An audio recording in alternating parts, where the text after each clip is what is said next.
என்ன சொல்லி சமாதானப்படுத்துறதுன்னே புரியல. ஏன் தான் எழிலுக்கு தேவையில்லாத பிரச்சனை வருதோன்னு தெரியல. எல்லாம் அந்த ஆட்டோக்காரனால வந்தது. யார் கையில அவன்? உனக்கு ஏதாவது தெரியுமா? அவன் யாரு, அவன் பேர் என்ன, ஊர் என்ன, எதுவுமே தெரியாது.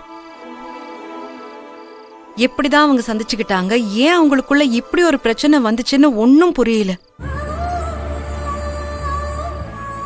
ஆனா அந்த பையனால எழில் ரொம்ப டிஸ்டர்ப்டா இருக்காரு. சீக்கிரமா ஏதாச்சும் பண்ணி இந்த பிரச்சனைக்கு ஒரு முற்றுப்புள்ளி வைக்கணும். யாரு என்னன்னே தெரியாதவனால அவர் இப்படி கஷ்டப்படுறாருங்கிற போது எனக்கு ரொம்ப கஷ்டமா இருக்கு. எழில் அந்த பையனோட விஷயத்துல இப்போ வேற மாதிரி ரியாக்ட் பண்ணிட்டு இருக்காரு. என்ன பண்றதுன்னே புரியல.